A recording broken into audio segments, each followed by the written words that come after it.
জুবিন গাৰ্গৰ বেংক একাউণ্টত কিমান টকা আছে শুনি আপুনি আচৰিত হ'ব সিদ্ধাৰ্থই কেনেধৰণে জুবিন গাৰ্গক লুটিপুটি খাইছিল সকলো তথ্য এতিয়া অভিযোগনামাত স্পষ্ট ৰূপত উল্লেখ কৰা হৈছে বুলি সতৰি কৰা হৈছে আৰু সেইখিনি কথা আমি জনাব বিচাৰিছো নমস্কাৰ স্বাগতম নিউজ 18 অসম নৰ্থ ইষ্টৰ ইয়া হৈছে পোনপটীয়া সম্প্ৰচাৰ ষ্টুডিঅ'ত মই প্ৰাঞ্জল জুবিন গাৰ্গৰ বেংক একাউণ্টত এতিয়া মাথো 10 লাখ টকাহে আছেগৈ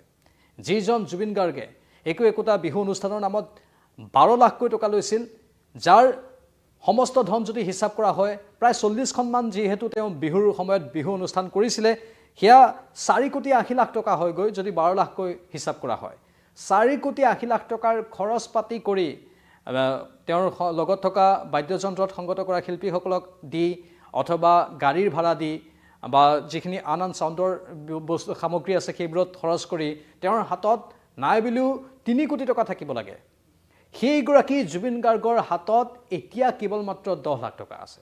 মই কৈছো বছৰি 3 কোটি হলো থাকিব লাগে বছৰি হলো কিমান বছৰ ধৰি অনুষ্ঠান কৰি আছে হিহতিয়াকৈ 12 লাখ তাৰ পূৰ্বে 10 লাখ আছিল তাৰ পূৰ্বে 7 লাখ আছিল 6 লাখ আছিল এনেধৰণে আছিল কিন্তু সেই হিচাপবোৰ যদি কৰো দুটা বেংক একাউণ্টত কোটি কোটি টকা থাকিব লাগে এটো বছৰিহে 3 কোটি কিন্তু সেই হিচাপত চাবলৈ গলে কেবা কোটি 20 কোটি 30 কোটি টকাটো জুবিন গাৰ্গৰ একাউণ্টত থাকিব লাগিছিল বা 10 কোটি টকা থাকিব লাগিছিল কিন্তু নাই দুটাকৈ জুবিন গাৰ্গৰ একাউণ্টত কেৱল মাত্ৰ 10 লাখ টকাহে ওলাইছে গৈ আচৰিত হৈছে আপোনালোকে এই কথা কম পায় আৰু তাত ফিক্সড ডিপোজিট বা অন্য কোনো ডিপোজিটৰ তথ্য নাই মানে ফিক্সড ডিপোজিট বা অন্য টাৰ্ম ডিপোজিট অথবা এসআইপি এইবোৰ জুবিন গাৰ্গে একো কৰা নাছিল জুবিন গাৰ্গে ইতিমধ্যে নিজেও কৈছিল যে তেওঁ নিজৰ লগত কেছ টকাও নাৰাখে আনকি তেওঁৰ মোবাইলতো তেনেকুৱা কোনো এপ নাই টকা সৰবৰাহ কৰাৰ মানে চাওক জুবিন গাৰ্গৰ গোটেই ধনৰ লেনদেনবোৰ চাইছিল সিদ্ধাৰ্থ শৰ্মাই আৰু সেই সিদ্ধাৰ্থ শৰ্মাই আমাৰ প্ৰিয় শিল্পীগৰাকীক কেনেধৰণে লুটিপুটি খাইছিল এইটো যে তথ্য আহিছে জুবিন গাৰ্গৰ বেংক একাউণ্টত ইয়া চাৰ্জশিটত থকা তথ্য আৰু সেই তথ্যৰ আধাৰত আমি এইখিনি কথা সদৰি কৰিছো আৰু সেই তথ্য অনুসৰি জুবিন গাৰ্গৰ বেংক একাউণ্টত 10 লাখ টকা থকা দেখুওৱা হৈছে দুটা বেংক একাউণ্টত জমা আছে এই ধন জুবিন গাৰ্গৰ এবছৰৰ উপাৰ্জন 3 কোটি টকা হিচাপত আমি যদি ধৰি লওঁ খৰচ পাতি কৰি তেনেহলে কিমান কোটি থাকিব লাগিছিল আপোনালোকে অনুমান কৰিব পাৰিছে বছৰত জুবিন গাৰ্গে এখন বিহুৰ পৰা 12 লাখ টকা কৈ লৈছিল শেহতীয়াকৈ এই হিচাপত 40 খন বিহুৰ পৰা লাভ কৰিছিল 4 কোটি 80 লাখ টকা 12 অক্টোবৰত মন কৰিব এটা তাৰিখ 12 অক্টোবৰত সিদ্ধাৰ্থৰ পৰা এই হিচাপ লোৱাৰ কথা আছিল জুবিন গাৰ্গে ইতিমধ্যে অসন্তুষ্টি প্ৰকাশ কৰিছিল নিজৰ ঘৰ বনাবলৈ জুবিন গাৰ্গৰ টকা নাছিল তেওঁ আচৰিত হৈ পৰিছিল তেওঁৰ হাতত ইমান কম টকা আছে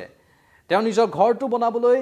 কি কেনেকে কোৰ পৰা লোন লম সেই হিচাপ নিকাছত ব্যস্ত হৈ আছিল সিদ্ধাৰ্থক বাৰে বাৰে খুদিছিল আৰু সিদ্ধাৰ্থক কৈছিল যে 12 অক্টোবৰত মই হিচাপ লম আৰু সিদ্ধাৰ্থৰ পৰা হিচাপ বিচৰাটোই কাল হল আমাৰ প্ৰিয় শিল্পী জুবিন গাৰ্গৰ মানে সেই ফলৰ পৰা চাব গলে সিদ্ধাৰ্থৰ বিৰুদ্ধে যিটো গোচৰ ৰুজু হৈছে বিএনএছৰ সেই গোচৰ অনুসৰি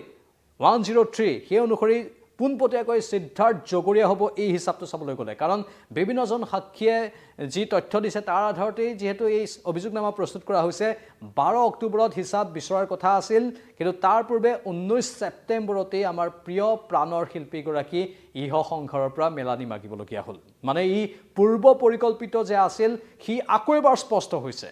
সিদ্ধাৰ্থ শৰ্মাই সেই নিৰ্দিষ্ট ইয়তখনৰ পৰা জুবিন গাৰ্গ পানীত নমাৰ পাছত একাংশই ইয়তখনৰ পৰা চিঞৰিছিল জুবিন গাৰ্গক পুনৰ উঠি আহিবলৈ তেতিয়া এনেকে হাতখন দিয়াৰ সেই ভিজুৱেল আমি নিউজ 18তে সম্প্ৰচাৰ কৰিছিলোঁ আপোনালোকৰ হয়তো মনত আছে সেই ভিজুৱেল যেতিয়া ফাদিল হৈছিল তেতিয়া স্পষ্ট হৈছিল যে সিদ্ধাৰ্থ শৰ্মাৰ মূল মোটিভ কি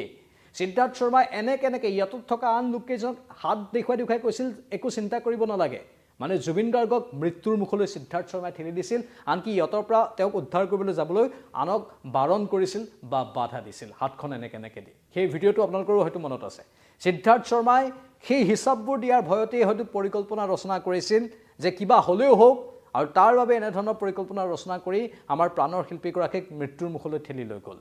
আৰু এইগৰাকী সিদ্ধাৰ্থ শৰ্মা বহিৰাগত সিদ্ধাৰ্থ শৰ্মাৰ কথা যদি ক'বলৈ যাওঁ সিদ্ধাৰ্থ শৰ্মাই লুটিপুটি খালে আমাৰ প্ৰিয় শিল্পীগৰাকীৰ ধন গোটেই নিজৰ জেপতটো ভৰালেই যেনেধৰণে জুবিন গাৰ্গৰ পৰা টকাবোৰ সৰকাইছিল আপোনালোকক পূৰ্বৰ আমাৰ সম্প্ৰচাৰত বহুকেইবাৰ আমি সদৰিও কৰিছোঁ ষ্টুডিঅ' নিৰ্মাণৰ নামত কেনেধৰণে লাখ লাখ টকা নিজৰ জেপত ভৰাইছিল শেখৰেও ইয়াত সহযোগ কৰিছিল আনকি এতিয়া শেহতীয়াকৈ শ্যাম কানুৰ নামো জড়িত হৈ পৰিছে অভিযোগনামাত এই সমগ্ৰ ঘটনাত একেলগে পৰিকল্পনা কৰাৰ ক্ষেত্ৰত শ্যাম কানুৱে জুবিন গাৰ্গৰ পুৰণি কিবা এটা প্ৰতিশোধ লোৱাৰ বাবে এনেধৰণৰ কৰা বুলিও একাংশই কৈ আছে অভিযোগনামাটো তাৰ ইংগিত পোৱা গৈছে আৰু শ্যাম কানুৱে সিদ্ধাৰ্থৰ সৈতে লগ লাগি শেখৰ সিদ্ধাৰ্থ বা অমৃত প্ৰভাৰ সৈতে লগ লাগি এনেধৰণৰ পৰিকল্পনা ৰচনা কৰাৰ অভিযোগ উত্থাপন হৈছে, যিটো অত্যন্ত গুৰুতৰ অভিযোগ। অভিযুক্ত আমাৰ এই কথাখিনিৰ পাছত আৰু ক'বলৈ স্বাভাৱিকতে বহুখিনি কথা নাথাকিবগৈ। এইখিনি বহুত প্ৰমাণ হয়তো হ'ব পাৰে। আন একাংশই অৱশ্যে উল্লেখ কৰি আছে যে ছিংগাপুৰৰ প্ৰবাসী অসমীয়াসকলকো তদন্তৰ আওতালৈ আনিব লাগে, আনকি কোনো সদাশয় ব্যক্তিয়ে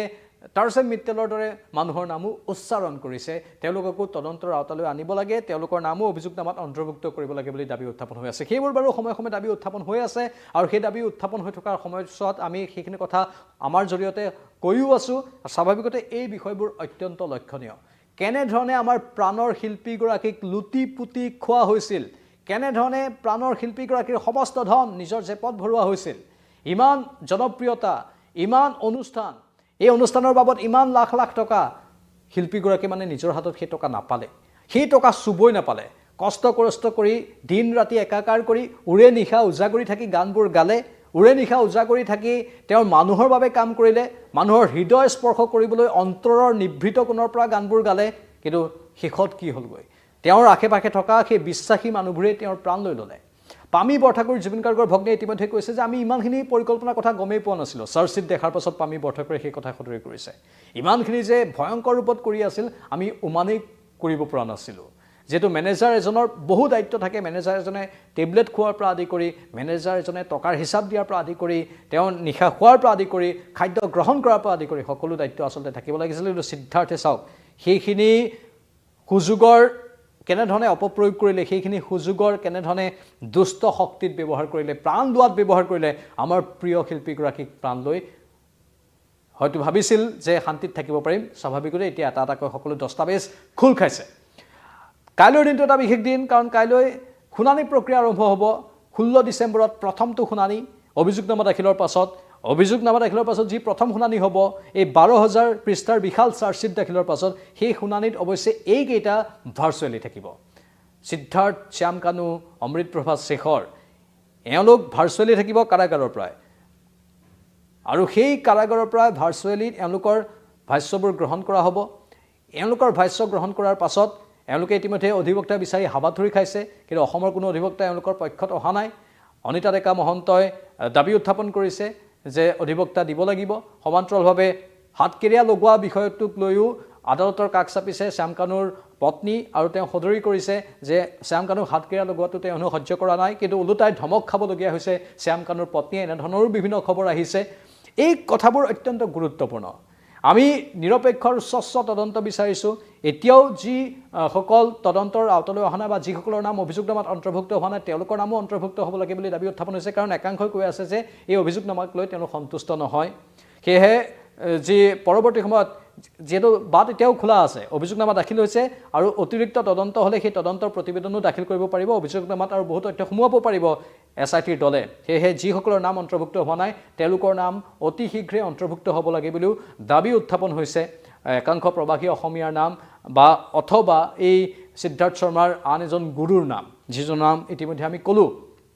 মন কৰক এই কথাবোৰ, টকাৰ হিচাপৰ খেলিমেলি, আৰু ই স্পষ্ট ৰূপত প্ৰমাণ কৰে যে আমাৰ প্ৰিয় শিল্পীগৰাকীক লৈ কেনেধৰণে হেতালি খেলা হৈছিল। আৰু এইখিনি স্পষ্ট তথ্য যদি অভিযোগনামাত অতি সুন্দৰভাৱে থাকে, তেনেহ'লে এইসকল লোক বাচি যাব নোৱাৰিব। এইসকল লোক আইনৰ ন্যায়ৰ পৰা কোনো কাৰণতেই বাচি যাব নোৱাৰিব। আৰু আইনী দৃষ্টিটোতো এই তথ্যখিনি যদি সঠিক প্ৰমাণিত হয়, পৰৱৰ্তী সময়ত যি 398 জন লোকৰ সাক্ষ্য লৈছিল SITয়ে, আদালততো সেইখিনি সাক্ষ্য একেই হুবহু যদি প্ৰদান কৰে, তেনেহ'লে এওঁলোক সাৰি যাব নোৱাৰিব, এওঁলোক বাচি যাব নোৱাৰিব। এইটো আছিলে এই মুহূৰ্তৰ তথ্য আমাৰ প্ৰিয় শিল্পীগৰাকীৰ। আপোনালোকৰ যদি কিবা মতামত আছে কমেণ্ট বক্সত কমেণ্ট কৰি জনাব। লাইভত আকৌ আহিম। চাই থাকক News 18 অসম নৰ্থ ইষ্ট। নমস্কাৰ।